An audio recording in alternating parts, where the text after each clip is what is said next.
আজকে একটা হাদিস আপনাদের সামনে তুলে ধরব।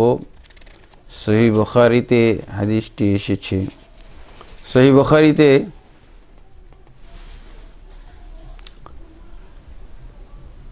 780 নম্বর হাদিস,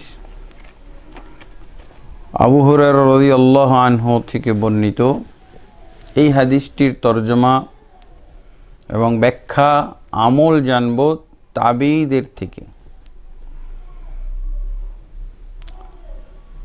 সাহাবীদের থেকে হাদিসের আমল, হাদিসের অর্থমর্ম এর ব্যাপারে কিছু উদাহরণ তো আমরা গত দার্সে, গত হালাকায় আমরা গ্রহণ করেছিলাম। আজকে তাবেঈদের থেকে নবী সাল্লাল্লাহু আলাইহি ওয়াসাল্লামের সহিহ হাদিসের সহিহ নির্দেশনা এবং আমল জানব। তো যে হাদিসটি আমরা প্রথমে উল্লেখ করতে চাই সেটি হচ্ছে আবু হুরায়রা রাদিয়াল্লাহু বর্ণিত হাদিস, أن النبي صلى الله عليه وسلم قال إذا أمن الإمام فأمنوا فإنه من وافق تأمينه تأمين الملائكة غفر له ما تقدم من ذنبه।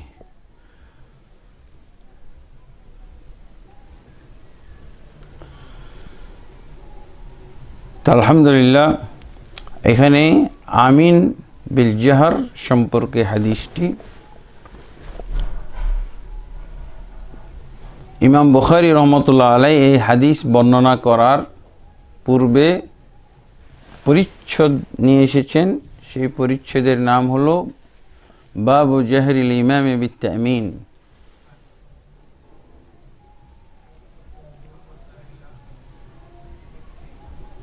অর্থাৎ ইমামের জোরে আমিন বলা প্রসঙ্গে,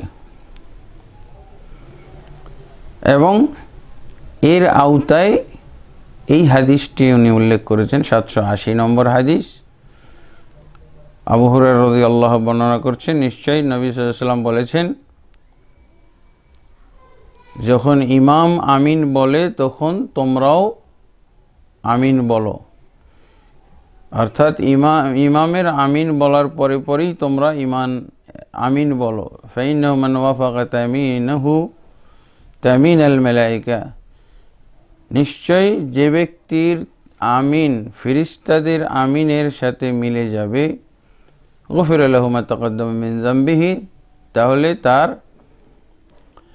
পূর্বের গুনাহ মাফ করে দেওয়া হবে।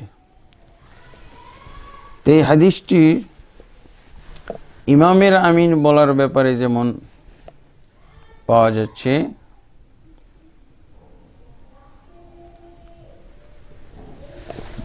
মুক্তাদির আমিন বলার ব্যাপারেও তেমনই দলিল হিসেবে পাওয়া যায়। এছাড়াও ইমাম বুখারী রহমতুল্লাহ আলাইহি আরেকটি পরিচ্ছেদ নিয়ে এসেছেন, সেটা থেকে বাবু জাহরিল ইমামে বিত্তামিন, বাবু জাহরিল মা'মুমি বিত্তামিন, অর্থাৎ মুক্তাদির জোরে আমিন বলা প্রসঙ্গে। এটা অবশ্য আরেকটা মূলনীতি আমাদের আছে, হাদিস বুঝার আরেকটি মূলনীতি, সেটা হলো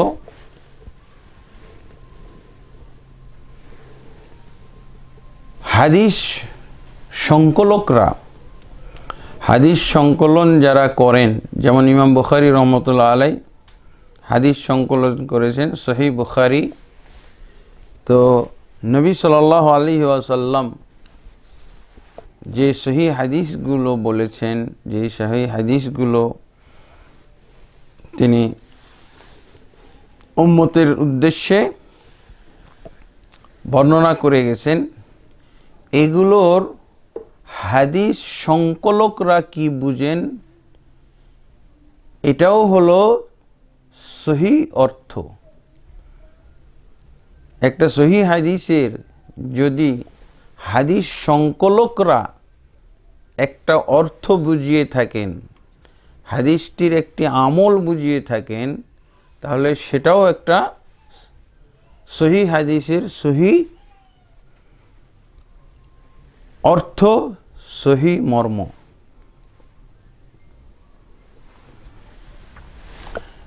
এখানে এই মূলনীতিটাও আমরা পাই এই হাদিসের ক্ষেত্রে। অর্থাৎ 780 নম্বর হাদিসে যা আমরা পেলাম, যে অর্থ আমরা পেলাম, এই অর্থটা, এই হাদিসের মর্মটা ইমাম বুখারী রহমতুল্লাহ আলাইহি বাব বা পরিচ্ছদের মাধ্যমে আমাদেরকে জানিয়ে দিয়েছেন। সেটা হলো যে ইমাম বুখারী যে হাদিসটি নিয়ে এসেছেন, এই হাদিস থেকে উনি যে তরজমা, উনি যে ব্যাখ্যা, উনি যে মর্ম, উনি যে আমল বুঝাইতে চেয়েছেন, সেটা হলো কি, যে এই হাদিসের আমল হলো জাহরুল ইমাম বিত্তামিন। এই হাদিসের মাধ্যমে উনি বুঝাতে চেয়েছেন মুসলমানদেরকে, হাদিস আমলকারীদেরকে, যে এই হাদিসের নির্দেশনা মোতাবেক ইমাম জোরে আমিন বলবেন।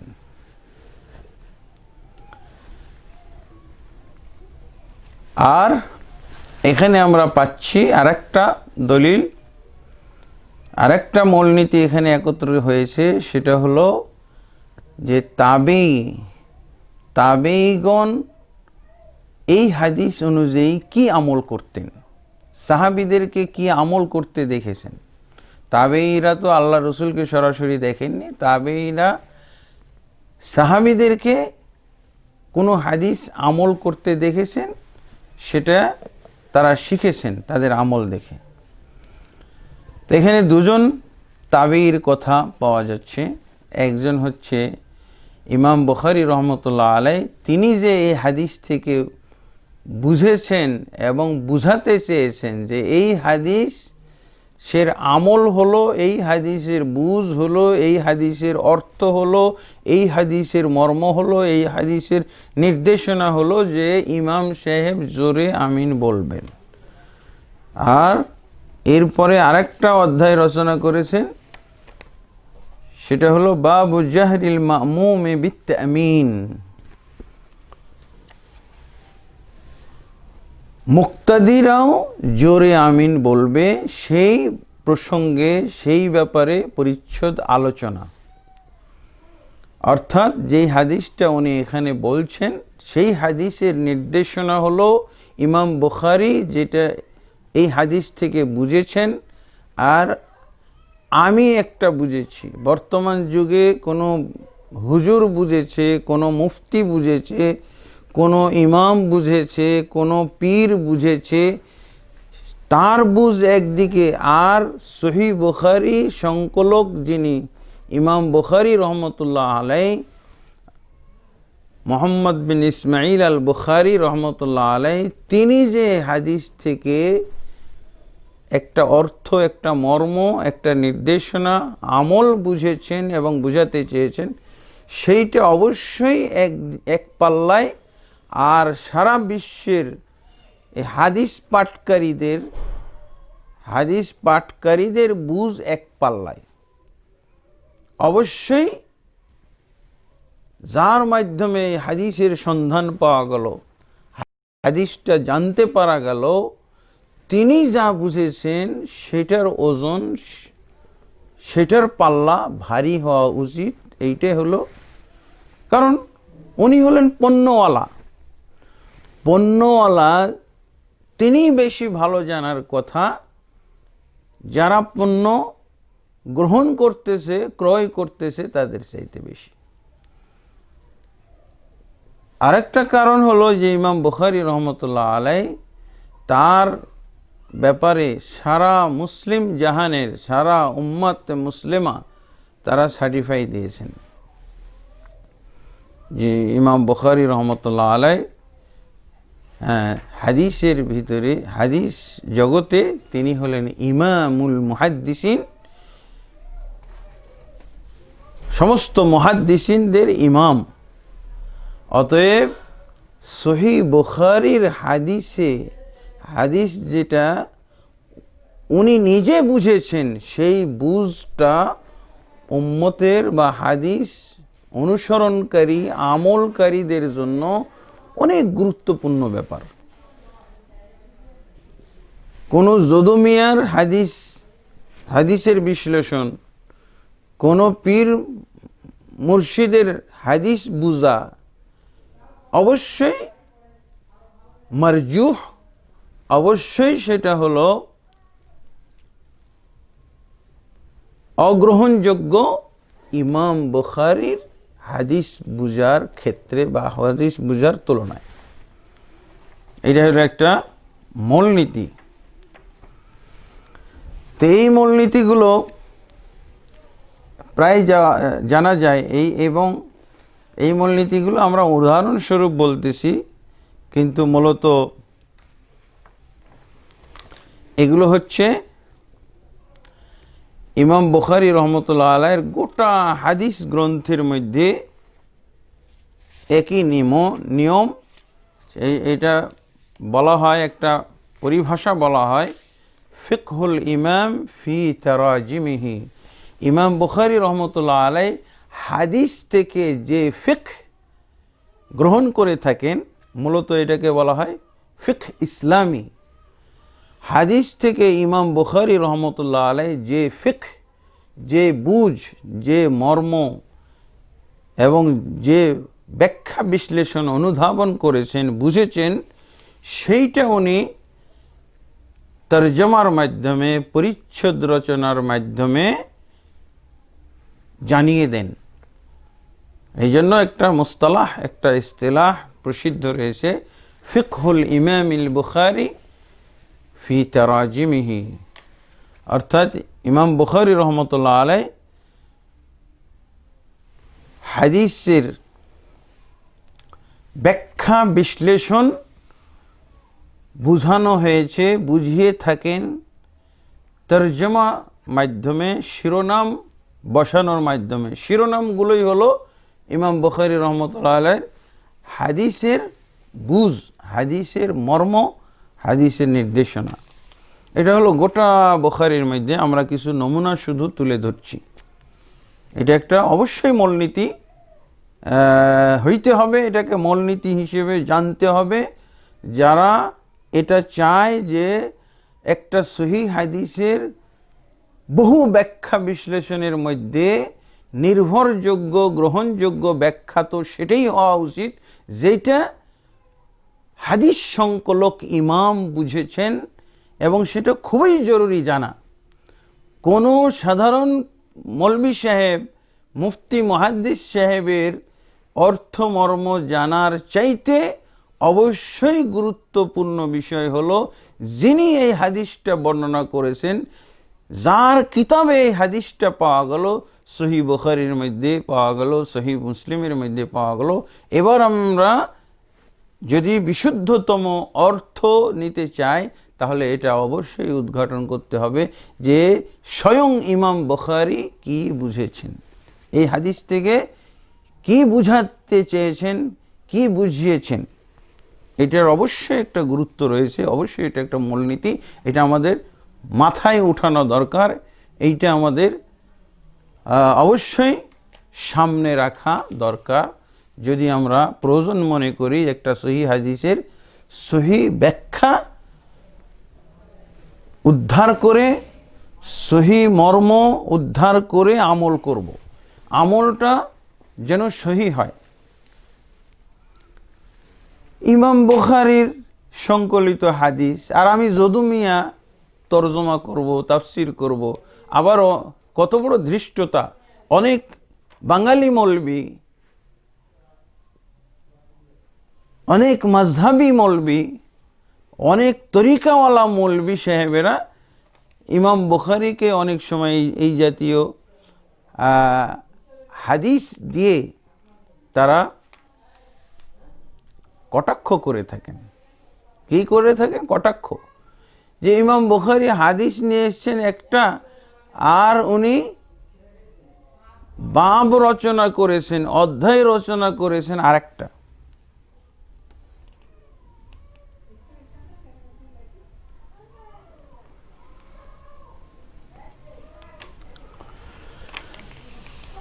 অধ্যায় রচনা করেছেন আরেকটা।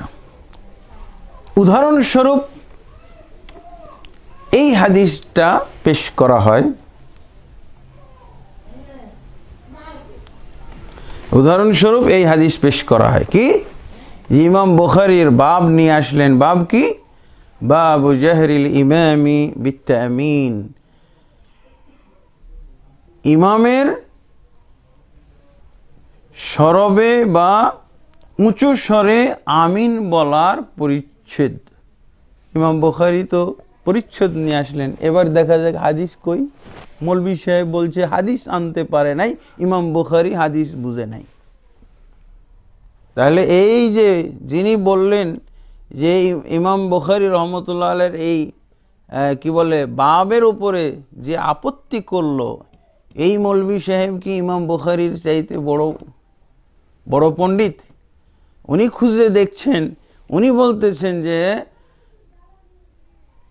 উনি বর্ণনা করতে চাইলেন ইমাম সাহেবের জোরে আমিন বলার হাদিস, কিন্তু উনি হাদিস খুঁজে পায় নাই, হাদিস নিয়ে আসতে পারে নাই, অর্থাৎ পরিচ্ছেদের সাথে হাদিসের কোনো মিল নাই।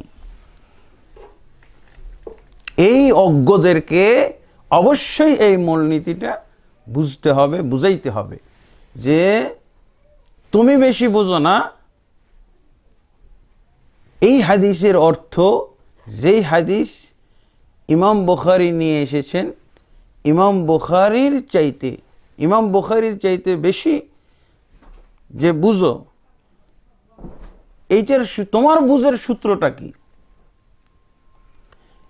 ইমাম বুখারী রহমতুল্লাহ আলাইহি এই হাদিস থেকে বললেন, ইজা আম্মানাল ইমামু ফাআমিনু, যখন ইমাম আমিন বলবে তখন অতঃপর তোমরা আমিন বলো। তাহলে ইমাম এবং মুক্তাদির আমিন বলার সিরিয়াল কিভাবে হবে?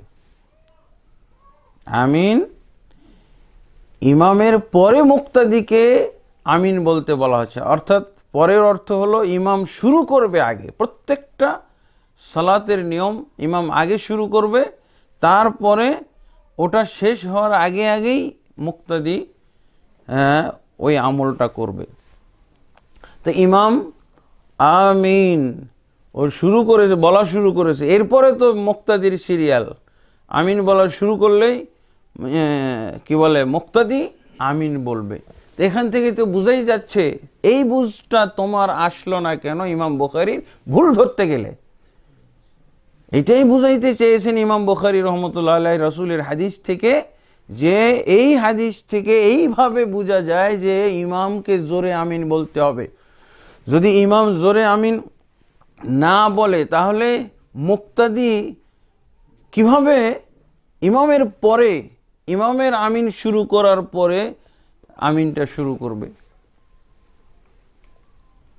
তাহলে এটা অবশ্যই ইমাম বুখারী রহমতুল্লাহ আলাইহির ভুল যারা ধরতে গেছে মূলত তারা হলো অজ্ঞ মূর্খ, তারাই বরং হাদিস বুঝতে ব্যর্থ হয়েছে, অথবা তারা যে বুঝেছে ইমাম বুখারী রহমতুল্লাহ আলাইহির বুঝের বিপরীত হয়ে গেছে।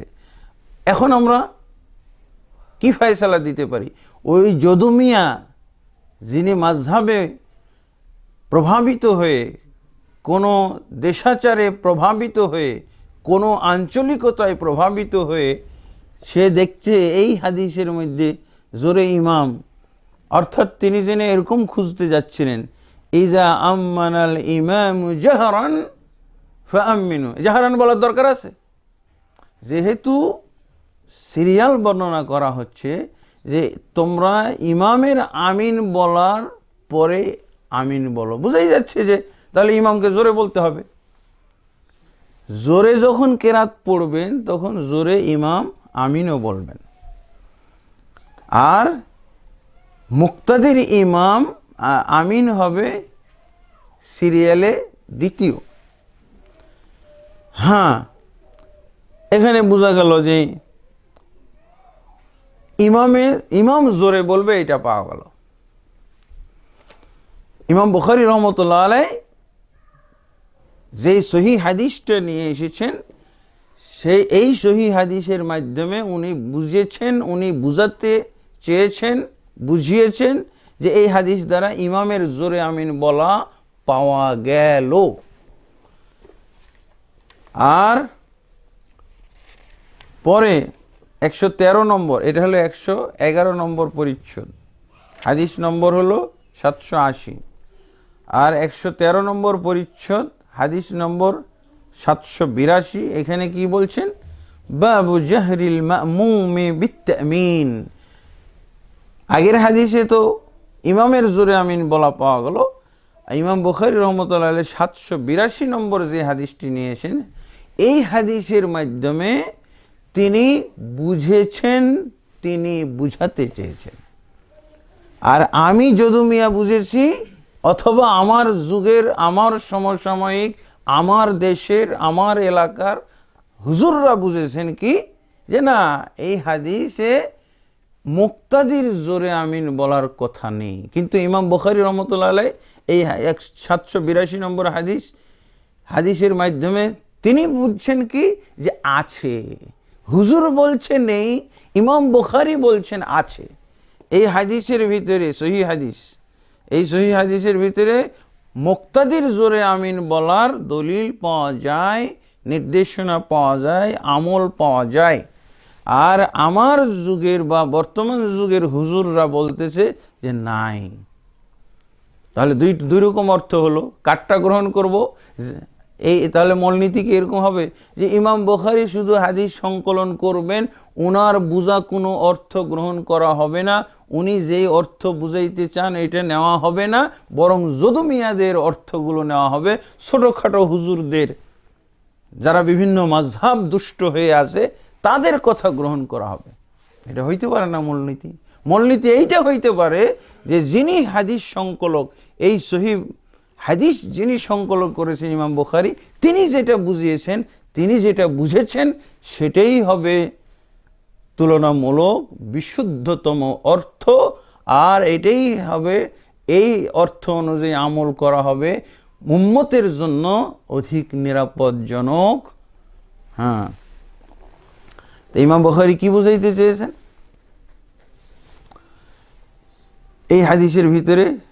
এটাও আবু হুরায়রা রাদিয়াল্লাহু থেকে বর্ণিত, আন্না রাসূলুল্লাহ সাল্লাল্লাহু আলাইহি ওয়াসাল্লাম ক্বালা ইযা ক্বালা আল ইমামু গায়রিল মাগদুবি আলাইহিম ওয়ালাদ-দাল্লিন ফাকুলু আমিন।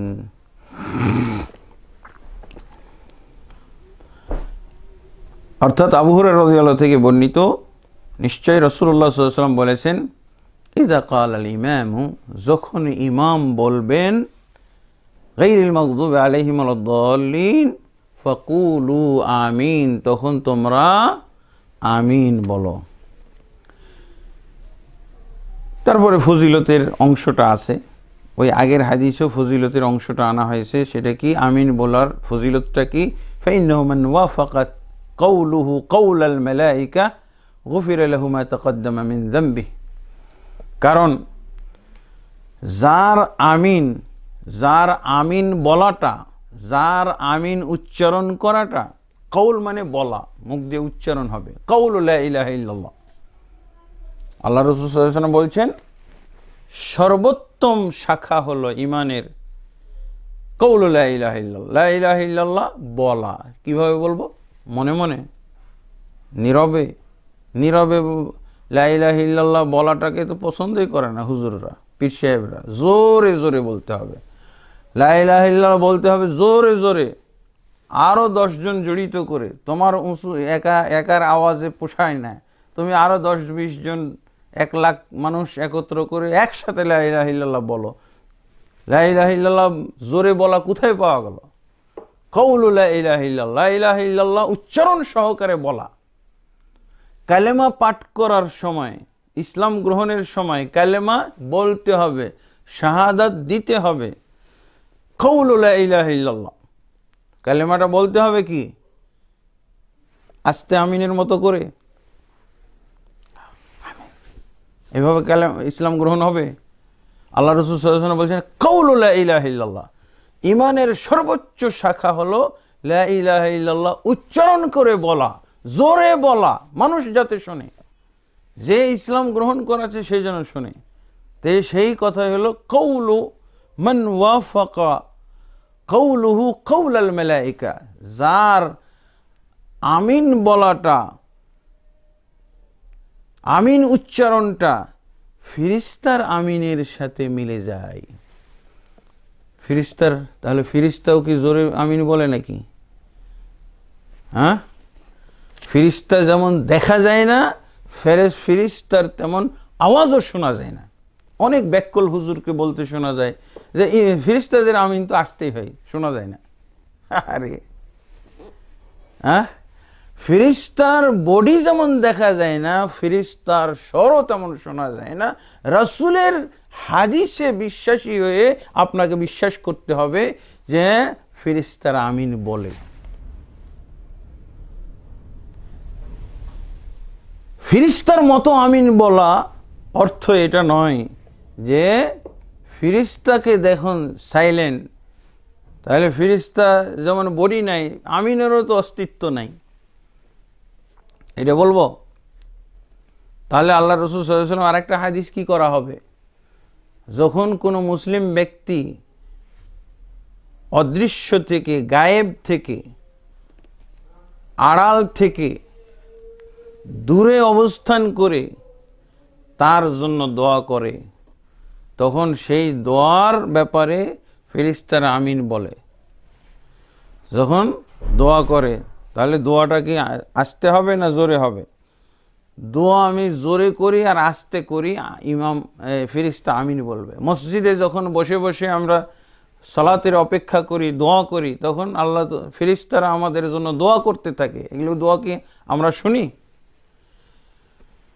অতএব কাউল ইমামের আমিন বলা, মুক্তাদির আমিন বলা, এই দুইটা হলো সমান তালে হবে। আর ফিরিস্তারাও ওই সময় আমিন বলে, কিন্তু ফিরিস্তাদের বডি যেমন আমরা দেখি না, আমরা তেমন ফিরিস্তাদের আওয়াজ শুনি না। কিন্তু রাসূল সাল্লাল্লাহু আলাইহি ওয়াসাল্লামের হাদিস অনুযায়ী বিশ্বাস করতে হবে। আর তিনটা আমিন একসাথে হইতে হবে। দুইটা আমিন আমরা একসাথে করতে পারি, কিন্তু একটা আমিন একসাথে করা, একসাথে হলো কি না এইটা কানে শোনা যাবে না, এইটা হাদিস অনুযায়ী বিশ্বাস করতে হবে। দুইটা আমিন, তিনটা আমিন একসাথে হয়, একটা হলো ইমামের আমিন আর একটা হলো মুক্তাদির আমিন। দুইটা আমিন শোনা যাবে, শোনা যায়, শোনার মতো করে বলতে হয়। আর একটা আমিন ফিরিস্তার আমিন, তৃতীয় আমিনটা এটা বিশ্বাস করতে হয় যে হ্যাঁ, আমাদের দুই গ্রুপের সাথে আরেক গ্রুপ আমিন বলেছে, তারা হলো ফিরিস্তা। বিশ্বাস করতে হবে। এখানে বাড়তি একটা সওয়াবও পাবেন। ইমান বিল মালায়েকা, ইমান বে সৌতিল মালায়েকা, ফিরিস্তাদের শব্দের প্রতিও ইমান, তারা যে বলে, শব্দ করে, কথা বলে, তার প্রতিও ইমান আনা হলো। আল্লাহ রাসূল সাল্লাল্লাহু আলাইহি ওয়াসাল্লাম বলছেন গফিরা লাহু মা তাকাদ্দামা মিন যামবি, তাহলে এই ব্যক্তির অতীতের গুনাহ আল্লাহ মাফ করে দেবেন। আলহামদুলিল্লাহ, এখানে এই মূলনীতিটা আছে, কিন্তু এই মূলনীতির পূর্বে আমরা যেই মূলনীতিটির কথা বলেছিলাম সেটা হলো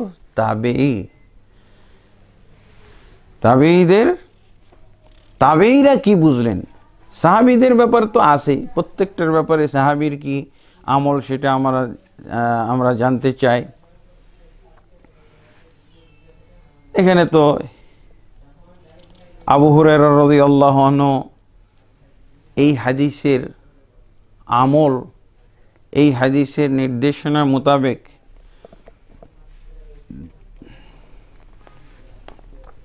তিনি আমিন বলাকে, ওয়ালাদ-দাল্লিনের পরে সালাতের ভিতরে আমিন বলার এত গুরুত্ব দিতেন ইমাম সাহাবী আবু হুরায়রা রাদিয়াল্লাহু আনহু, যে উনি ইমামকে সালাতরত অবস্থায়, উনি এখনও সালাত স্টার্ট করেননি, বিভিন্ন হাদিসের মধ্যে পাওয়া যাচ্ছে, মুসান্নাফ ইবনে আবি শাইবা এবং অন্যান্য হাদিস গ্রন্থে, আবু হুরায়রা রাদিয়াল্লাহু আনহু বলতেন, লা তাসবিকনি বিআমিন, ইমাম সাহেব আপনি আমাকে আমিনের ক্ষেত্রে পিছে ফেলে দিয়েন না, আপনি আমিন বলায় অগ্রণী হয়ে যেন না,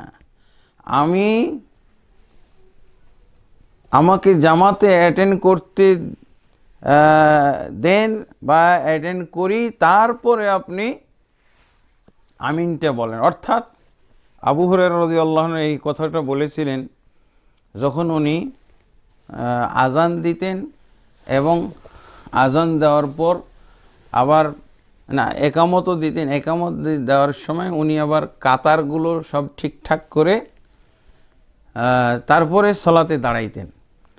ততক্ষণ দেখা যাইতো যে কাতার ঠিকঠাক করে সালাতে দাঁড়াইতে দাঁড়াইতে দেখা যায় যে ইমামের সূরা ফাতিহা পর্যন্ত প্রায় শেষের পথে চলে যেত।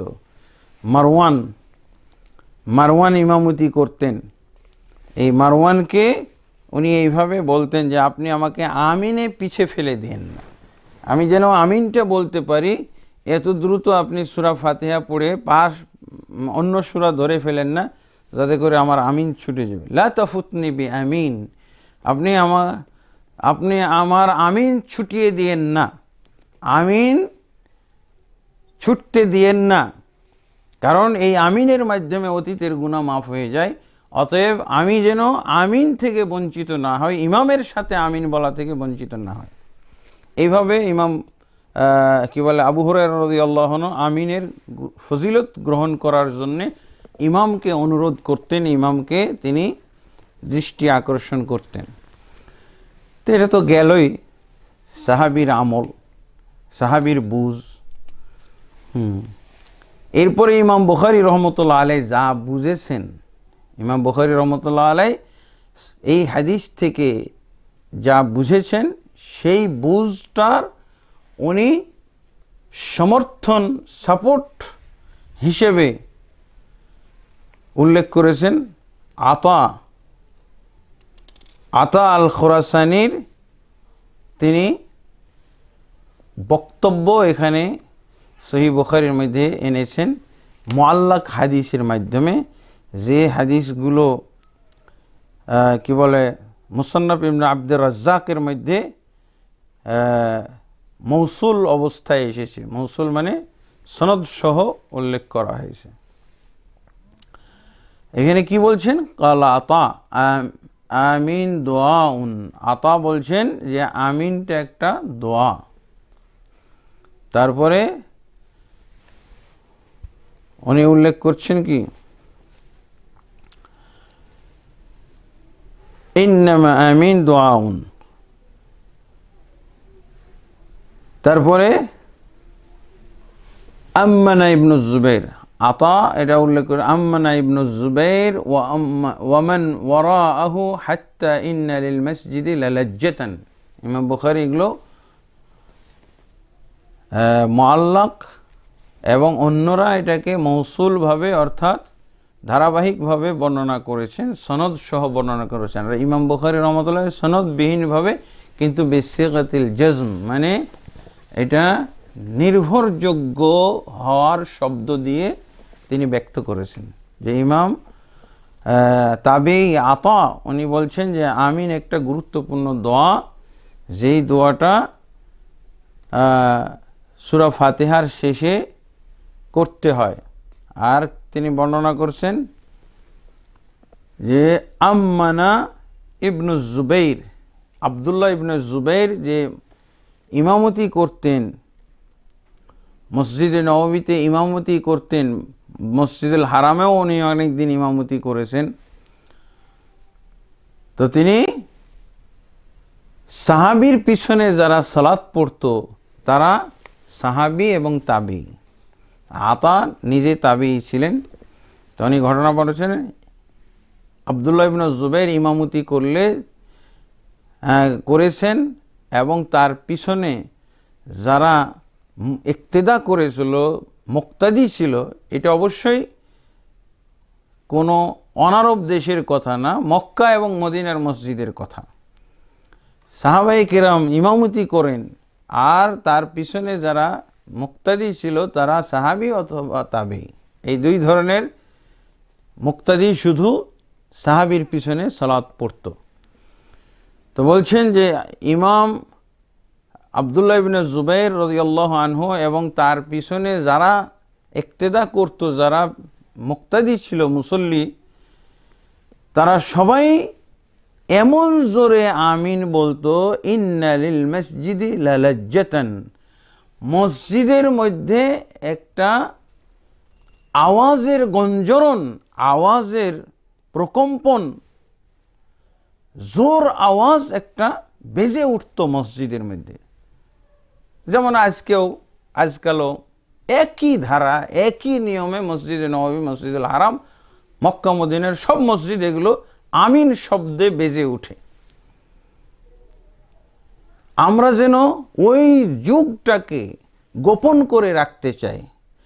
বাঙালি হুজুররা, বাঙালি মৌলবীরা, বাঙালি মুফতি সাহেবেরা এইরকম একটা স্পষ্ট ইতিহাস, যুগ, শতাব্দীর পর শতাব্দীর আমল সব পর্দা দিয়ে ঢেকে দিতে চাই। সাহাবী তাবেঈ একত্র মিলে সালাত পড়ছেন, আর বর্ণনা করছেন কে? আতা,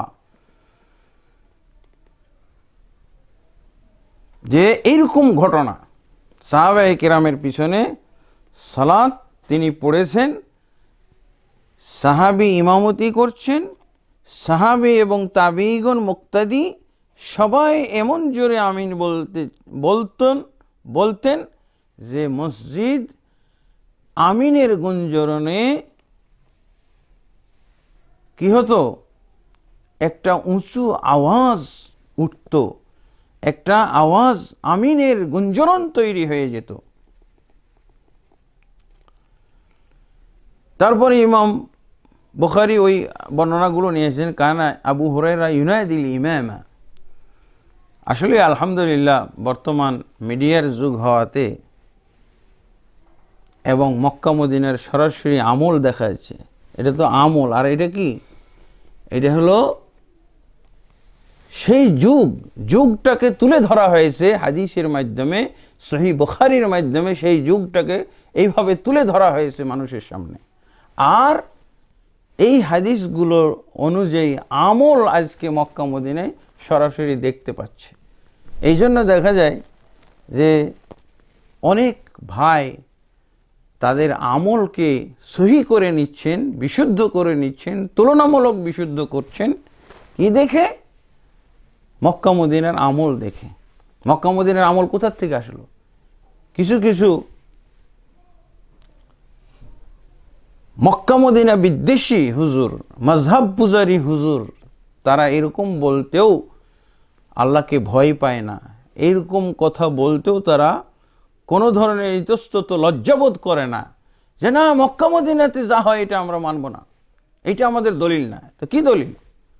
রসুলের যুগে এটা হয়, সাহাবীদের যুগে এটা হয়, তাবেঈদের যুগে এটা হয়, এটা কি তোমার দলিল না? এটা সহিহ বুখারীর মধ্যে আজও বিদ্যমান রয়েছে। এগুলো কি পড়ছি? এগুলো কি পড়ে মানুষ?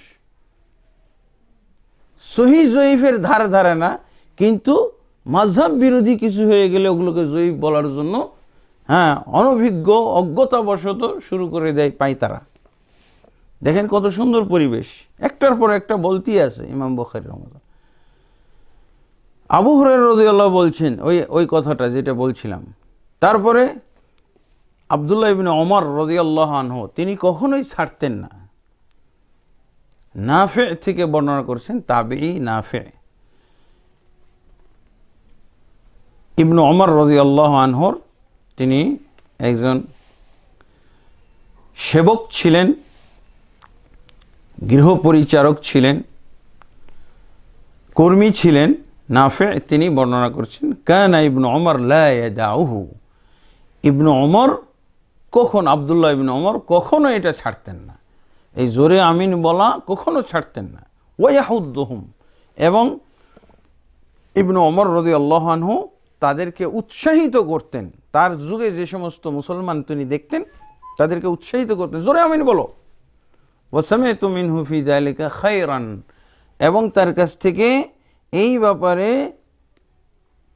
সুন্দর কথা বলতে শুনেছি। সুন্দর কথা, ইবনে ওমর রাদিয়াল্লাহু আনহু সুন্দর কথা বলতেন, চমৎকার ফজিলত বর্ণনা করতেন। এই যে রাসূল সাল্লাল্লাহু আলাইহি ওয়াসাল্লামের এই হাদিসেই তো চমৎকার ফজিলতটা পাওয়া যায়। তাহলে এখানে কি পাওয়া গেল? যে তাবেঈ এই হাদিসের ব্যাখ্যা বিশ্লেষণ আমল কি ছিল সেটা উনি সুন্দর করে তুলে ধরলেন। ব্যাখ্যা বিশ্লেষণ আমল কি ছিল সেটা কত সুন্দর করে উনি তুলে ধরলেন। এই হাদিস তো ইমাম বুখারী রহমতুল্লাহ কতভাবে তিনি সমর্থন করলেন তার এই বুঝকে, তার এই বিশ্লেষণকে, যে এই হাদিসের মাধ্যমে এটাই হলো সঠিক বুঝ যে ইমাম জোরে আমিন বলবে। শুধু এখানেই নাই, ইমাম বাইহাকি রহমতুল্লাহ আলাই আরো বর্ণনা করছেন,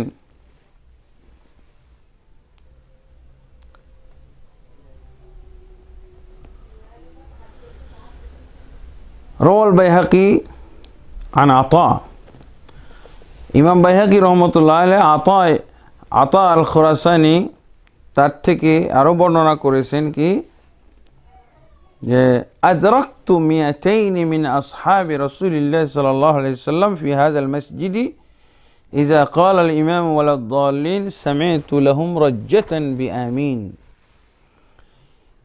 আতা তাবেঈ তিনি বলছেন, ইমাম বাইহাকি রহমতুল্লাহ আলাইহি বর্ণনা করছেন যে এই মসজিদে 200 সাহাবী, কতশো সাহাবী? 200 সাহাবীকে আমি পেয়েছি এই মসজিদের ভিতরে সালাত পড়তে। তাদের আমল আমি দেখেছি, ইযা ক্বাল আল ইমাম, যখন ইমাম বলতেন ওয়ালাদ-দাল্লিন সামি'তু লাহুম রাজ্জাতান বিআমিন, এই 200 জন আল্লাহর রসুলের সাহাবীদেরকে এমন জোরে আমিন বলতে শুনেছি আমি তাবেঈ আতা, যে মসজিদের মধ্যে একটা আওয়াজের গুঞ্জরণ সৃষ্টি হতো।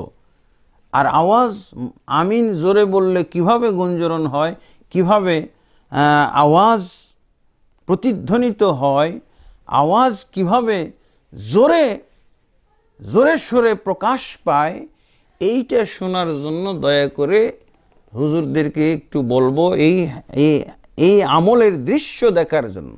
অনেক হুজুর এত কূপের ব্যাং যে আজও আমিন বলার দৃশ্যটাই দেখে নেই, হুজুর নিজেই কেঁপে ওঠে। একজন মুসল্লি, একজন মুক্তাদি যদি তার পিছনে জোরে আমিন বলে, হুজুর কেঁপে ওঠে। এবং পাশের মুসল্লি সে কেঁপে ওঠে, প্রকম্পিত হয়ে ওঠে। কিরে ভাই, সুন্নাহ এত গরিব হয়ে গেল, সুন্নাহ এত অপরিচিত হয়ে গেল, সুন্নাহ জিনিসটা এত আমাদের কাছে পরিত্যক্ত হয়ে গেল, এত অপরিচিত হয়ে গেল। সুন্নাহ একটা পুরা দেশে আমিনের আওয়াজ সমস্ত মসজিদে প্রকম্পিত হচ্ছে, আর হুজুর এদিকে আশ্চর্য হয়ে যাচ্ছে। হুজুর যেন অজানা একটা জিনিস জানছে। মসজিদের মুসল্লিরা যেন আজকেই প্রথম দেখলো, আজকেই প্রথম শুনলো। আর আমরা ব্যাকরণ তৈরি করতেছি। কিছু হুজুর ব্যাকরণ তৈরি করে যে আমলটা কোনো মসজিদে নাই, যে আমলটা কোনো এলাকায় নাই, যে আমলটা কোনো দেশে নাই, ওই আমল করা যাবে না। এটা অত্যন্ত গর্হিত কথা, অত্যন্ত বাতিল কথা।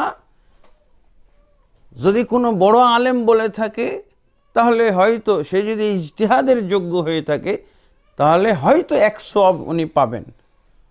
অবশ্যই তার এই ইজতিহাদ রসুলের হাদিসের, সহিহ হাদিসের সরাসরি বিরোধী। কোনো মসজিদে যদি এই আমল না হয় তাহলে সেই আমল করা যাবে না। কে বলছে? বড় হুজুর বলছে।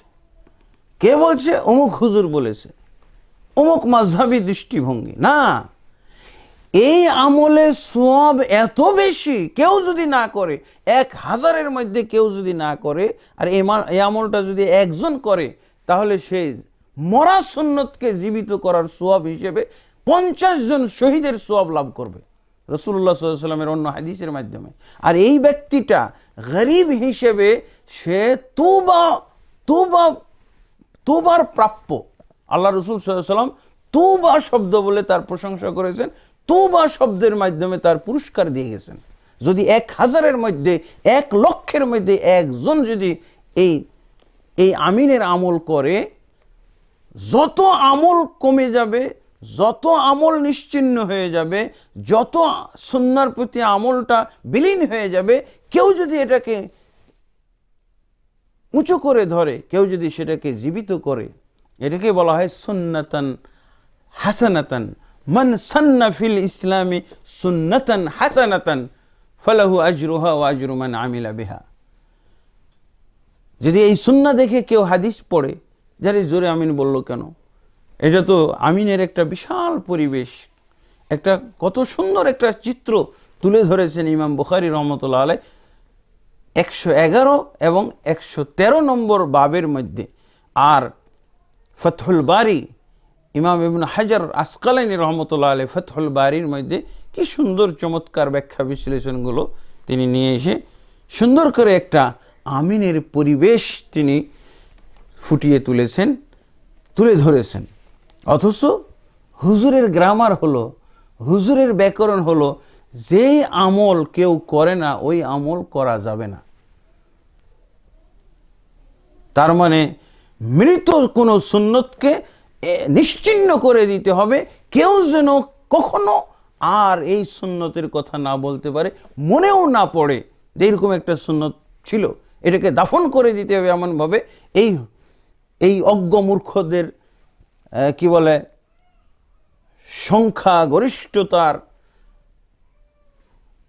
কি বলে চাপাই ফেলে ধামাচাপা সংখ্যাগরিষ্ঠতার মাধ্যমে ধামাচাপা দিয়ে তাকে এমনভাবে দাফন করতে হবে, আর আমলই করা যাবে না। এই ফালতু হুজুররা বলে থাকে এটা ফিতনা বলে থাকে। তো কোন আমলের মাধ্যমে তুবা লাভ করবে? আল্লাহ রাসূল সাল্লাল্লাহু আলাইহি ওয়াসাল্লাম বলছেন কি, বাদা আল ইসলাম গরিবান ওয়া সায়াউদু কামা বাদা। ইসলাম গরিব অবস্থায় শুরু হয়েছে এবং ইসলাম অবশ্যই গরিব অবস্থায় আবার ফিরে আসবে। গরিব মানে কি? অপরিচিত। শুদ্ধ ইসলাম অপরিচিত হয়ে যাবে, শুদ্ধ আমল অপরিচিত হয়ে যাবে, শুদ্ধ সঠিক সুন্নাহ সেটা অপরিচিত হয়ে যাবে। কারা? এই বেদাতিরা করে দিবে, এই বেদাতির পাল করে দিবে, এই বেদাতির দল। তারা এইভাবে সুন্নাহটাকে এমনভাবে ধামাচাপা দিবে। আর ব্যাকরণ বানাইতেছে কি, যে আমলটা হয় না এটা মক্কায় করা যাবে, এখানে করা যাবে না, এখানে করলে সব বেশি। রাসূলের হাদিস তাই বলে।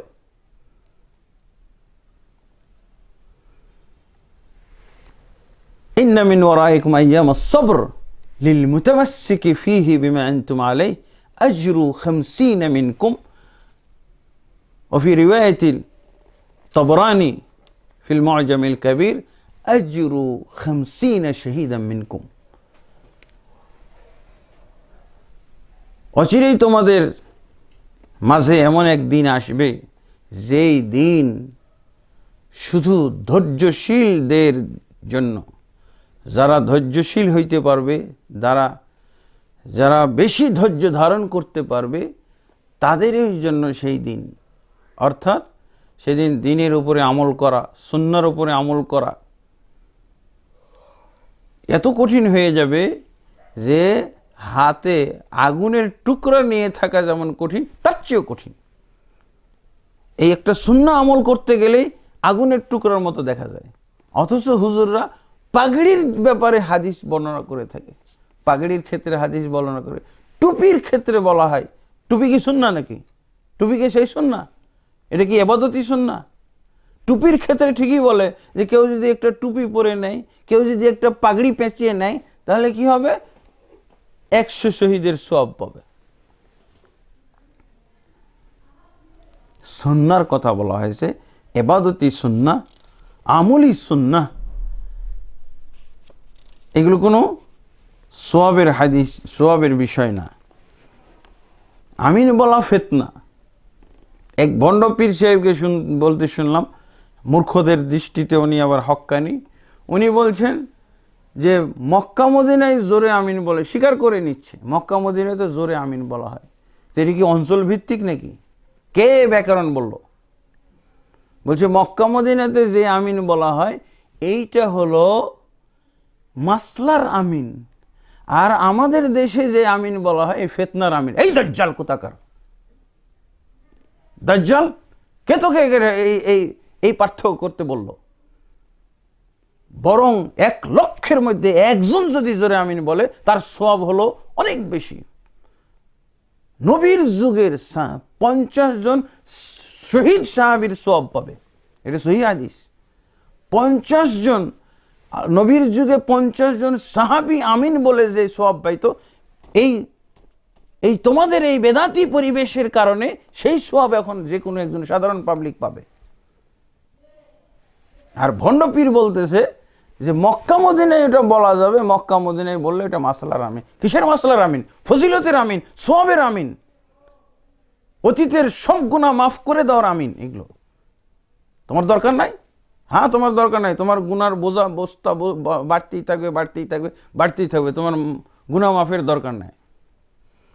কিন্তু যাদের গুনাহ মাফের দরকার আছে তাদেরকে অবশ্যই বলতে দিবে, বলতে দেওয়া উচিত। হাদিসের বিরুদ্ধে তোমার এই ব্যাকরণগুলো হলো একেবারে ড্রেনে নিক্ষেপযোগ্য, আবর্জনায় নিক্ষেপযোগ্য। কি একটা নিয়ম বলতেছে, যেই দেশে, যেই সমাজে, যেই মসজিদে যেই আমল নাই, রসুলের হাদিসকে অফ করে দেওয়ার তোকে কে অধিকার দিল? রসুল সাল্লাল্লাহু আলাইহি সাল্লামের হাদিসটাকে এক পরিবেশে গণ্ডিভুক্ত, এক সমাজের জন্য গণ্ডিভুক্ত, একটা দেশের জন্য গণ্ডিভুক্ত করে দেওয়া, সীমাবদ্ধ করে দেওয়ার অধিকার তোকে কে দিল? রসুল সাল্লাল্লাহু আলাইহি সাল্লাম যেমন রহমাতুল্লিল আলামিন, রসুল্লাহ জামিয়া, সমস্ত মানুষের জন্য রসুল, এমনিভাবে তার সুন্নাহ হলো পৃথিবীর সমস্ত উম্মতের জন্য। কোনো দেশ, কোনো ভূখণ্ড, কোনো সমাজ, কোনো মসজিদের মধ্যে সীমাবদ্ধ থাকবে না। তোমার কথা বাতিল। সৌদি আরবে আমিন হলো মাসলার আমিন। কিসের মাসলার আমিন? ফজিলতের আমিন। ভাষাটা ঠিক করো। ফজিলতের আমিন, গুনাহ মাফের আমিন। মাসলা দিয়ে তো শুধু জায়েজ হইতে পারে, আমি গুনাহগার হব না। কিসের মাসলার আমিন কি করে হলো? এটা ফজিলতের আমিন, এটা সওয়াব পাওয়ার আমিন, এটা গুনাহ মাফ করার আমিন, এটা ফেরেশতার সাথে কণ্ঠ মিলে যাওয়ার আমিন, ফেরেশতার সাথে মিশে যাওয়ার, একাকার হওয়া, একাত্মতা ঘোষণা করার একটা পয়েন্ট, বিষয়। অনেক ফজিলতের ব্যাপার আছে। আলহামদুলিল্লাহ। তাহলে বিখ্যাত তাবেঈ আতা তিনি কি কয়ভাবে তিনি ব্যাখ্যা দিচ্ছেন? এটা একটা আমিনটা দোয়া। তো দোয়াটা কি? এই দোয়াটাকে ইমাম মুক্তাদি মিলে বলবে। সম্মিলিত দোয়া হলো এইটা, সম্মিলিত মুনাজাত এইটা। ইমামও বলছে, মুক্তাদিও বলছে। এটা হলো দোয়াউন মানে আমিন। অনেক অজ্ঞ মূর্খরা ব্যাখ্যা করে থাকে, আতার এই বক্তব্যের ব্যাখ্যা করে থাকে যে আমিন দোয়া বলতে কি বুঝাইতে চেয়েছেন? আসতে হবে। কিভাবে একজনের কথাকে বিকৃত করা হয় অসৎ উদ্দেশ্যে। আতা দোয়া বলতে আস্তে করতে হবে, এটা বুঝাইতে চেয়েছেন। তাহলে বাকি কথাগুলো দিয়ে কি বোঝা যায়? আতা কি বলছেন? অর্থাৎ আতা বলছেন যে আমিনটা হলো দোয়া। আর এরপরে হুজুর সুযোগ নিয়ে নিল, দোয়া গোপনে পড়তে হয়। তো দোয়া গোপনে পড়তে, খালি এই আমিনের দোয়া গোপনে পড়তে হয়? তোমাকে যে মিথ্যা প্রমাণিত করতেছে আতার বাকি কথাগুলো, তুমি যে মিথ্যুক হুজুর, তোমার ব্যাখ্যা যে মিথ্যা, তোমার ব্যাখ্যা হলো বাতিল, এইটা প্রমাণ করে আতার বাকি কথাগুলো। আর আতা থেকে বাকি যে বর্ণনাগুলো পাওয়া যাচ্ছে তোমাকে মিথ্যা প্রতিপন্ন করে। তুমি যে হক গোপনকারী, তুমি সত্যের অপলাপকারী, সত্য ধামাচাপা প্রদানকারী হুজুর, আতার বাকি কথাগুলো পড়লে, বুঝলে এটা জানা যায়। আতা দোয়া বলেছে, বাস, আর কিছু লাগবে না, হুজুর বাকিটা ব্যাখ্যা করবে। আতা কি বলছেন? যে দোয়া। আর এই দোয়াটা ইমাম এবং মুক্তাদি সবাই মিলে এমন জোরে করতেন যে মসজিদের মধ্যে আওয়াজের একটা গুঞ্জরণ তৈরি হতো, আওয়াজের একটা বিস্ফোরণ তৈরি হতো।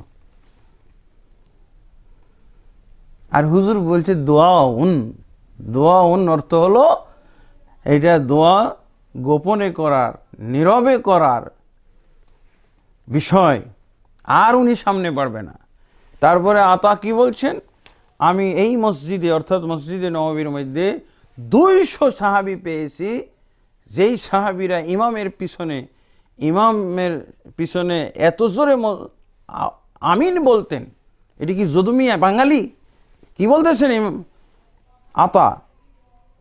আতা বলতেছেন, ইমাম বাইহাকি বর্ণনা করেছেন এবং আল্লামা ইমাম ইবনু হাজার আসকালাইনি রহমতুল্লাহ আলাইহি ফাতহুল বারিতে এই আমিনের ব্যাখ্যায় হাদিসটাও সংযোজন করেছেন।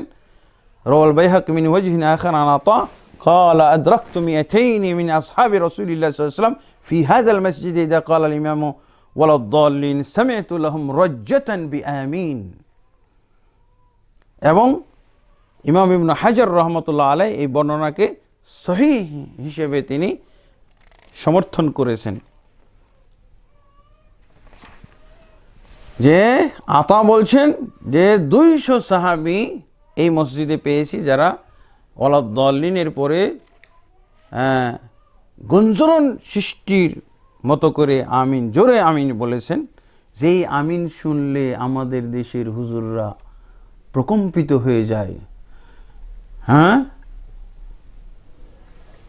আতঙ্কিত হয়ে যায়।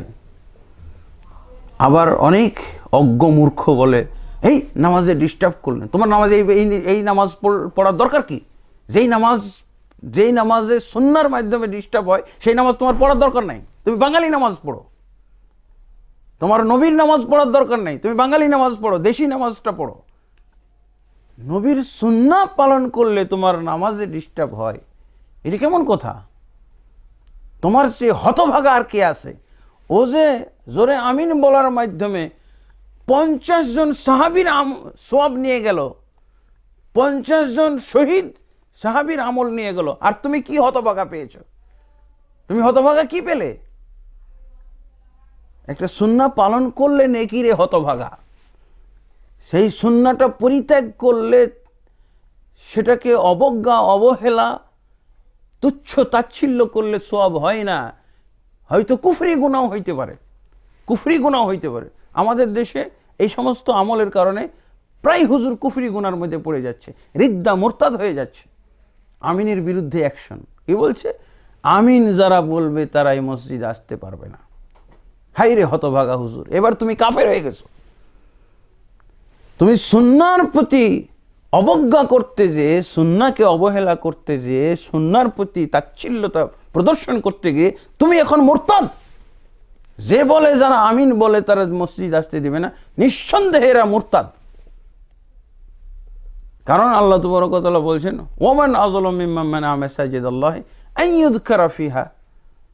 ওই ব্যক্তির চেয়ে বড় জালেম আর কে হইতে পারে যে আল্লাহর মসজিদে আসতে নিষেধ করে, জিকির করতে আসতে নিষেধ করে। এটা জিকির, দোয়া। হতভাগা হুজুর, হতভাগা মুসল্লি বলতেছে যারা আমিন বলে, জোরে আমিন বলে তারা মসজিদে আসতে পারবে না। হাই রে হতভাগা, ও 50 জনের সওয়াব নিয়ে গেল, আর তুমি 50 বস্তা নেকি গুনাহ করেছো। তোমার আমল নামায়, তোমার গুনার আমল নামে 50 বস্তা হয়তো গুনাহ লেখা হয়েছে। তুমি হয়তো মুরতাদও হয়ে গেছো, কারণ তুমি মসজিদে আসতে মানা করেছো।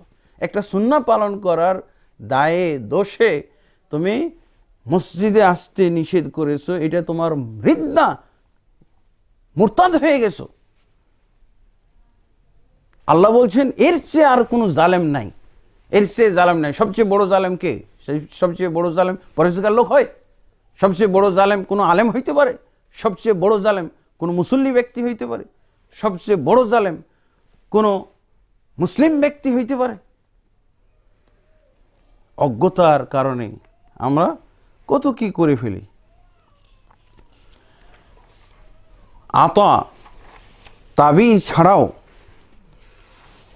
আরেকজন সাহাবী আর আরেকজন তাবেঈ ইবনু শিহাব আজ-জুহরি,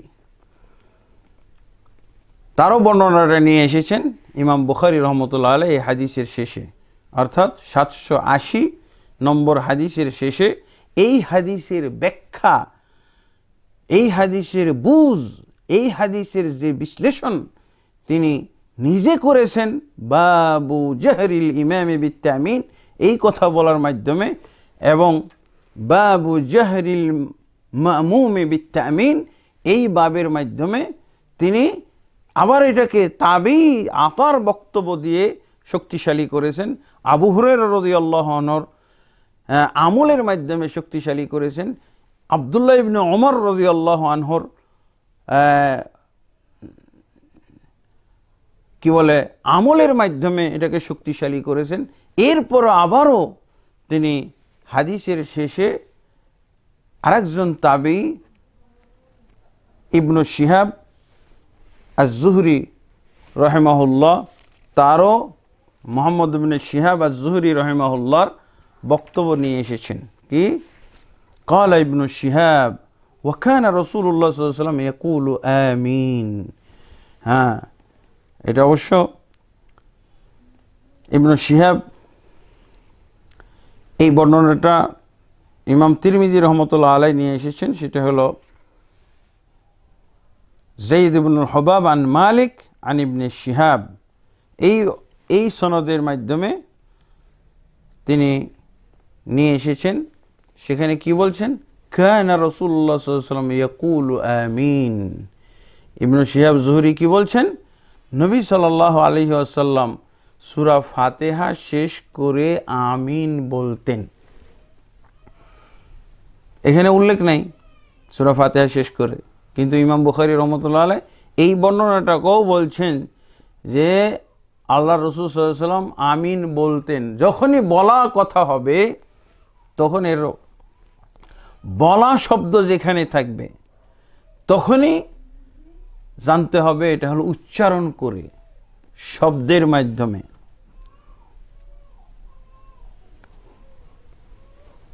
ইমাম ইবনু হাজার আসকালাইনি রহমতুল্লাহ আলাইহি সেটাই উল্লেখ করেছেন।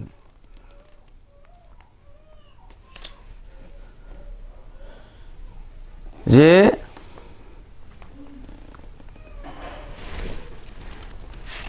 আমিন যে বলছেন, ইবনু শিহাব জুহরি যে বললেন যে আল্লাহ রাসূল সাল্লাল্লাহু আলাইহি ওয়াসাল্লাম জোরে আমিন বলতেন, তো আমিন যে জোরে বলতেন এই যে বলার মাধ্যমে ইস্তাদাল্লা বিহিল কুরতুবি আলা তাঈনি কিরাতিল ফাতিহা ওয়া আলা আন্নাল মামুন লাইসা আলাইহি আন ইয়াকরা ফিমা জাহারা বিহি ইমামুহু আম্মাল আউয়াল ফাকানা আখাযাহু। হ্যাঁ, অর্থাৎ এই হাদিসের মাধ্যমেও বলছেন যে ইমাম জোরে আমিন বলবে, যেহেতু আল্লাহ রাসূল সাল্লাল্লাহু আলাইহি ওয়াসাল্লাম জোরে আমিন বলতেন। এরপরে দ্বিতীয় হাদিস যেটা 782 নম্বর, এখানে বলা হয়েছে ইমাম ইবনু হাজার রহমতুল্লাহ আলাইহি তিনি নিয়ে এসেছেন,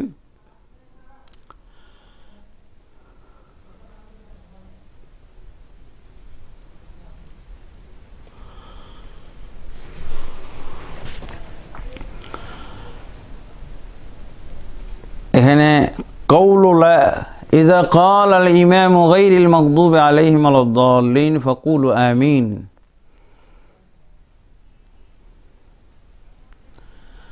এখানে বলা হয়েছে যে এই হাদিস থেকেও বোঝা যায় যে ইমাম এবং মুক্তাদি জাহরি কেরাতের মধ্যে জোরে আমিন বলবেন।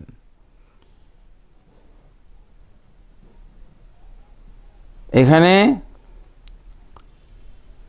আরও অনেক দলিলগুলো আছে, এই দলিলগুলো আমাদের মূলত যে আলোচনা সেই আলোচনার অন্তর্ভুক্ত নয়। তারপরও অনেকেই বলছেন যে কাউলের বিপরীতে কাউল, ও যদি বলে তুমিও বলো, ও যখন বলে তুমিও তখন বলো, এই যে পরিভাষাটা, এই যে বাক্য, এগুলো দিয়ে জোরেই বোঝানো হয়। সে যদি তোমাকে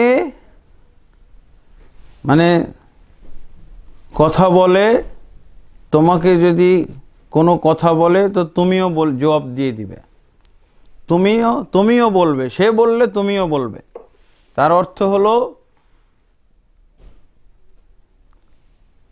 যে প্রথম জনের বিপরীতে আরেকজন যে বলতেছে, সে যেই স্বরে বলবে সেই স্বরেই বলা উদ্দেশ্য। এটাই হলো এই হাদিসের মাধ্যমে বোঝা যায়। অনেকেই এই অর্থটা করেছেন যে কাউলের বিপরীতে কাউল যদি হয় তাহলে এর অর্থ হলো জোরে বলা।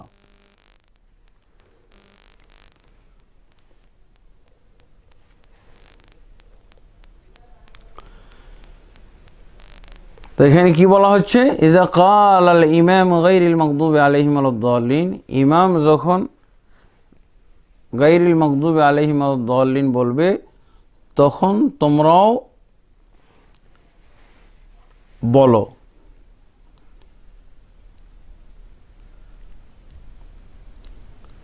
তো এটা বলার বিপরীতে বলা। এখান থেকে আবার অনেকেই দলিল গ্রহণ করে থাকে, বলে যে ইমাম জোরে বলবে না, নাকি মুক্তাদির জোরে বলার কথা নাই। তো এখানে যেহেতু মুক্তাদির জোরে বলার কথা নাই, আর ইমাম বুখারী রহমতুল্লাহ আলাইহি এই হাদিসের মাধ্যমে বুঝতেছেন বা বুঝাইতেছেন যে এই হাদিস দিয়েই বোঝা যায় যে মুক্তাদিকেও জোরে আমিন বলতে হবে। তাহলে আমাদের দেশের হুজুররা বলতেছে এই হাদিসে মুক্তাদির জোরে বলার কোনো নির্দেশনা পাওয়া যায় না, মুক্তাদির জোরে বলার কোনো শব্দ এখানে উল্লেখ নাই। অতএব ইমাম বুখারী রহমতুল্লাহ আলাইহি যে অধ্যায় বা বাব রচনা করেছেন এবং তার অধীনে যে হাদিস এনেছেন, তিনি সামঞ্জস্যপূর্ণ হাদিস আনতে পারেন নাই, ব্যর্থ হয়েছেন। এটা তথাকথিত হুজুররা বলে থাকেন।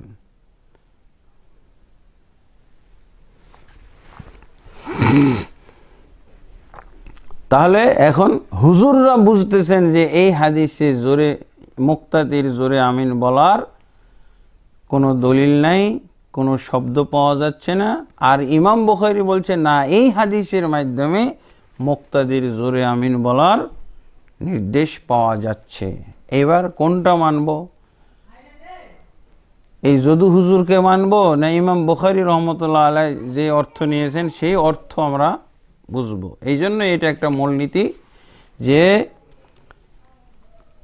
ইমাম বুখারী রহমতুল্লাহ আলাইহি বা যে কোনো ইমাম মুসলিম রহমতুল্লাহ আলাইহি কোনো হাদিস যদি নিয়ে আসেন, এটা আমরা উদাহরণস্বরূপ একটা হাদিস গ্রন্থ নিয়ে এসেছি, এবং এর আওতায় দেখা যাবে যে ইমাম বুখারী রহমতুল্লাহ আলাইহি সম্পর্কে যেহেতু এরকম একটা কথা প্রসিদ্ধ আছে যে ফিকহুল ইমাম বুখারী ফি তারাজিমিহি, ইমাম বুখারী রহমতুল্লাহ আলাইহি বুখারীর মধ্যে সহিহ বুখারীর মধ্যে যত সহিহ হাদিস সংকলন করেছেন, এই সমস্ত হাদিসের ফিকহ বুঝ, এই সমস্ত হাদিসের নির্দেশনা, ব্যাখ্যা এবং বিশ্লেষণ তিনি কি বুঝতেন সেইটা যদি কেউ জানতে চায় তাহলে পরিচ্ছদগুলো দেখবে। এই পরিচ্ছদের মধ্যে উনি হাদিসের সারমর্ম উল্লেখ করে দিয়েছেন। এই হাদিসটা দ্বারা তিনি কি বুঝাতে চেয়েছেন, কি নিজে বুঝতেন। এখন আমি যদু হুজুর না মেনে আমি কি ইমাম বুখারী রহমতুল্লাহ আলাইহির বুঝটা যদি মানি, তাহলে আমার আমলটা নিরাপদজনক হলো, মানে অধিক শুদ্ধ হিসেবে বিশ্বাস করা যেতে পারে, ধরা যেতে পারে, গণ্য করা যেতে পারে। আর যদি আমরা ইমাম বুখারী রহমতুল্লাহ আলাইহি এই সমস্ত বুঝ ব্যাখ্যাকে প্রত্যাখ্যান করি, তাহলে তুমি যদু হুজুরকে ধরো, যদু হুজুর কি বলতে চাই, কি বুঝাইতে চাই সেটা বুঝো। এটা তো অবশ্যই গ্রহণযোগ্য না। যিনি হাদিস সংকলন করেছেন তিনি কি বুঝতেন, বুঝাতে চেয়েছেন, সেটাই আমাদের দরকার। যেই কথাটা আমরা বলতে চাচ্ছিলাম সেটা হলো ক্বালা ইবনে রুশদ তুখাযুল মুনাসাবা মিনহু মিন জিহাত মিনহা আন্নাহু ক্বালা ইযা ক্বালা আল ইমাম ফাকুলু ফাকাবালা আল কওলা বিল কওল। প্রথম বলছে অনেক দিক থেকে ইমাম বুখারী রহমতুল্লাহ আলাইহি যে বাব রচনা করেছেন এবং হাদিস নিয়ে এসেছেন, এই বাব এবং হাদিসের মধ্যে অনেক দিক থেকে মুনাসাবাত আছে, সামঞ্জস্যতা আছে। তার মধ্যে এক নম্বর সামঞ্জস্যতা হলো কওলের মোকাবেলায় কওল। কওল অর্থ হলো জোরে বলা। কওলু লা ইলাহা ইল্লাল্লাহ। ইমানের 70টি শাখার মধ্যে, 70টির উপরে শাখার মধ্যে প্রথমটা হলো কওলু লা ইলাহা ইল্লাল্লাহ, উচ্চারণ করে বলা। তাহলে ইমাম যদি বলে মুক্তাদিও বলো, তার অর্থ হলো ইমাম যেই স্বরে, যেই ভাষায়, যেই উচ্চারণে বলবে সেই উচ্চারণেই মুক্তাদিরটাও হইতে হবে। এখন আমি যদি বলি ও যদি তোমাকে গালি দাও তাহলে তুমিও গালি দাও, ও যদি তোমাকে বকে তাহলে তুমিও বকো, তাহলে ও বলবে, ও বলল যে তুমি একজন মূর্খ, অজ্ঞ, আর আপনি কিভাবে বলবেন? তুমি মূর্খ, এভাবে বলবেন? আপনি কেমন আছেন জিজ্ঞেস করো, আমি ভালো আছি। আপনি কেমন? তো ও কি বলবে? ভালো আছি। এভাবে হবে? কথার বিপরীতে কথা যদি হয় তাহলে প্রথমজন যেই স্বরে, যেই ভাষায়, যেই উচ্চারণে বলেছে, যেই ধরনের ভয়েস এবং স্বরে বলেছেন সেই স্বরেই বলতে হবে। এইটা এক নম্বর তিনি মুনাসাবাত দিয়েছেন।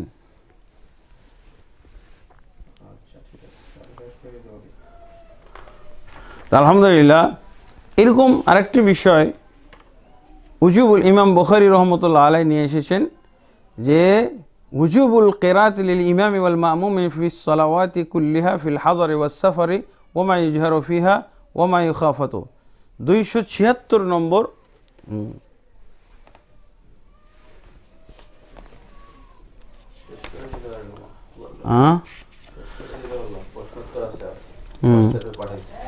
আচ্ছা আচ্ছা, তো 276-এ বলা হয়েছে, এখানে ইমাম বুখারী রহমতুল্লাহ আলাইহি কি নিয়ে এসেছেন?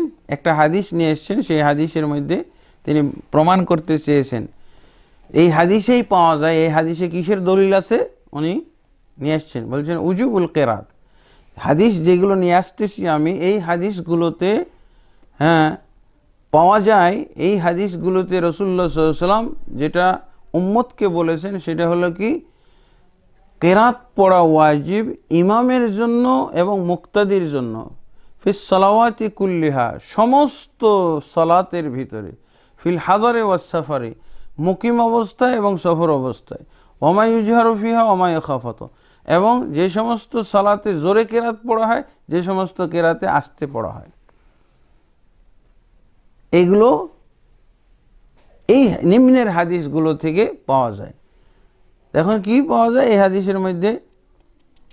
আল্লাহ রাসূল সাল্লাল্লাহু আলাইহি ওয়াসাল্লাম বলছেন লা সালাতা লিমান লাম ইয়াকরা বিফাতিহাতিল কিতাব।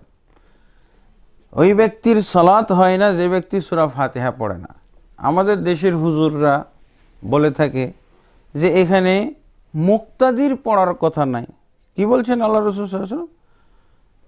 756 নম্বর হাদিস, মুক্তাদির সূরা ফাতিহা পড়ার কথা নাই। তো এখানে তো ইমামেরও সূরা ফাতিহা পড়ার কথা নাই, কিন্তু হুজুররা এইটা মাথায় ধরে না।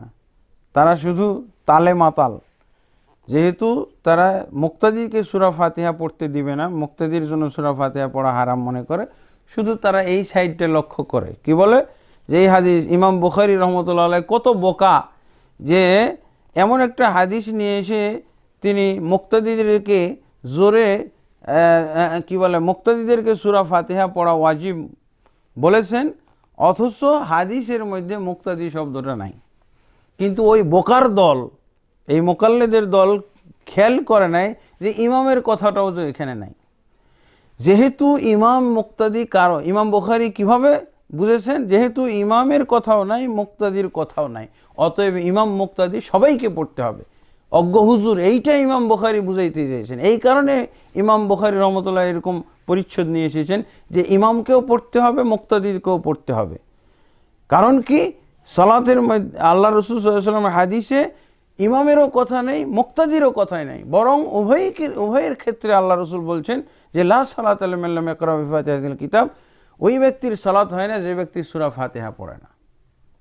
কিন্তু হুজুর একটা মাথায় উঠে রেখেছে যে ইমাম বুখারী বোকা মানুষ, এই জন্য উনি হাদিস নিয়ে এসেছেন অথচ অধ্যায় রচনা করেছেন মুক্তাদিকেও পড়তে হবে, অথচ হাদিসে মুক্তাদির কথা নাই। আরে বোকা হুজুর, ইমামের তো কথা নাই, তাহলে কি সূরা ফাতিহা মুক্তাদি ইমাম কেউ পড়বে না? রাস্তায় যে ঘুরে রাস্তা পথিকরা পড়বে, বাইরে যে দাঁড়িয়ে থাকে সে কি পড়বে নাকি তাহলে সূরা ফাতিহা?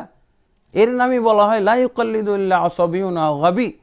তাকলিদ ওই ব্যক্তি করে, ওই ব্যক্তিকেই তাকলিদ করতে দেখা যায় যে ব্যক্তি হলো নির্বোধ অথবা গোঁড়া ভক্ত। গোঁড়া ভক্ত হলে এরকমই হয় যে সে একটা দিক শুধু দেখতেছে, তার নিজের তালে মাতাল, কিন্তু সে যে অন্য দিক থেকে অবরুদ্ধ হয়ে যাচ্ছে, অন্য দিক থেকে যে বোকা সাব্যস্ত হচ্ছে, এটা সে টের পায় না। উনি বলতেছে মুক্তাদির সূরা ফাতিহা পড়ার কথা নাই, অথচ ইমাম বুখারী এই হাদিসের বলে, এই হাদিসের প্রতি নির্ভর করে উনি বলছেন যে মুক্তাদিকেও সূরা ফাতিহা পড়তে হবে। না, ইমাম বুখারীও তোমার মতো এত বোকা না। ইমাম বুখারী মুকাল্লিদ ছিলেন না, যদিও বলা হয় ইমাম বুখারী নাকি মাযহাব মানতেন, কিন্তু বাজে কথা। বরং এখানে এই হাদিসের মাধ্যমে যেহেতু মুক্তাদি এবং ইমাম কারো কথা নাই, এই জন্য উভয়কেই পড়তে হবে। আল্লাহ রাসূল সাল্লাল্লাহু আলাইহি ওয়াসাল্লামের এই হাদিস থেকে উনি এটা বুঝেছেন, এটা বুঝাতে চেয়েছেন। আর এটাই হলো হাদিস সংকলকের সহিহ হাদিস থেকে সহিহ বুঝ। আমি কখনোই এই যদু হুজুরের বুঝ নিব না, বরং ইমাম বুখারী যিনি হাদিস সংকলন করেছেন তার বুঝটা কি সেটা যেহেতু পাওয়া গেল, এইটাই এখন নির্ভরযোগ্য অর্থ, মর্ম, নির্দেশনা। আর এইভাবেই আমল করতে হবে। ইমাম এবং বুখারী, ইমাম এবং মুক্তাদি উভয়ই সূরা ফাতিহা পড়বে, এটা হলো হাদিস সম্মত, সহিহ বুখারীতে পাওয়া গিয়েছে। হ্যাঁ, আল্লাহ তাবারক ওয়া তাআলা আমাদেরকে সহিহ হাদিসের সহিহ অর্থ, মর্ম, নির্দেশনা উদ্ঘাটন করে উদ্ধার করে আমল করার তৌফিক দান করুন। আল্লাহ আমাদেরকে কোনো ভুল অর্থ জেনে মেনে আমল নষ্ট যেন না হয়, সেই ব্যাপারে আল্লাহ তাবারক ওয়া তাআলা আমাদেরকে সচেতনতা এবং তৌফিক দান করুন। আল্লাহুম্মা আমিন। আস্তাগফিরুল্লাহ লি ওয়া লাকুম ওয়া লিসাইরিল মুসলিমিন ফাস্তাগফিরুহু ইন্নাহু হুয়াল গফুরুর রহিম।